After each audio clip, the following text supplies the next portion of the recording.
Hey guys, welcome back to IFO, and we're not in the studio, but we're definitely going to bring you a lot of good content through our chats.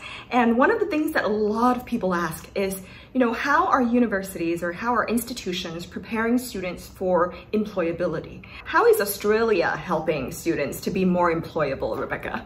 A long time now, there's been career officers within the universities and within the technical colleges, with the vocational training sector. So right from the outset, when you go to consider a course, you also have counselling to work through and understand where that course may lead to, what kind of job opportunities it might lead to, and then you become part of a network of whether it's an industry fair, and whether there might be industry partnership meetings where you can go and join in, where there might be networks that you can join with different industry groups. So once you become a student in the Australian system, you automatically become part of a network of support around employment and potential career.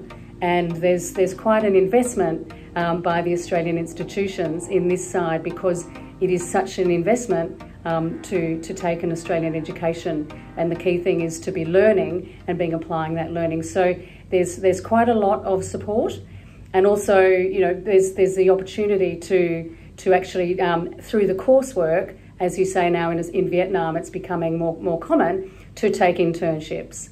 And that's in the higher education sector. There's many more internships, and in the vocational education and training sector, which is very focused on employment, that they are often tied in with an employer right from the outset.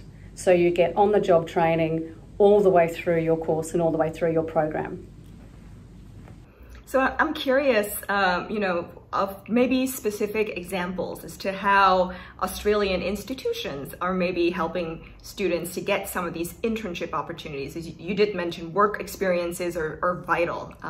Prior work experiences are vital in the process, which includes, vocational schools and university and tertiary institutions. Do you have a particular memory or story that is reflective of this support? Well, look, I can point to a couple. There's a couple where we've worked with major logistics companies and courses where people have had part of their training on the job as they're learning how the system works in supply chain management. There's some good examples there. And other really good ones where you've got in the mining, equipment and technology sector, in the resources industry, within those courses, you get to learn how to use robotics and automation and actually working in simulation. And so that's a really exciting area, because getting out onto a remote mine site, whether it's in a western province in northern Vietnam or in the north of Northern Territory or in the Pilbara, it's a very long way from where the course may be delivered. So a lot of this is now technology enabled, but you get the experience as part of the coursework without having to necessarily go to the site. You mentioned technology, and we all understand it so well since the start of the pandemic. And I'm so glad that technology has been a tool that's helped people to be more engaged with employers. Where do you see technology being a role in the long term with regards to helping students be more employable in Australia? I think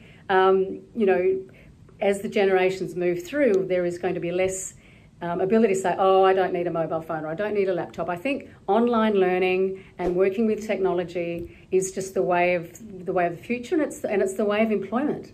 I think so. It's a bit like learning the alphabet or learning your first language.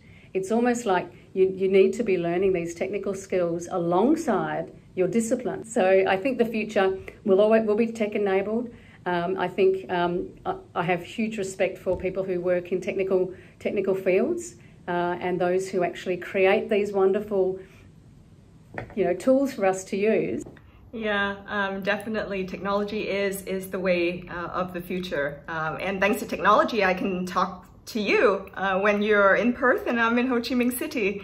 And we're doing a whole show, from this. So that's exciting. Now, technology is really interesting. We all know it, and technology gives us a glimpse of a reality in which we might not yet experience.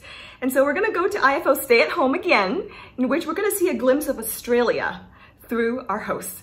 So IFO Stay at Home, don't go anywhere. Hi, my name is Adora Nguyen.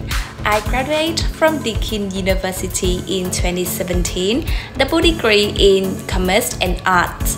My major was in Finance and Communication. I have spent 8 years first studying and then working in Melbourne, Australia.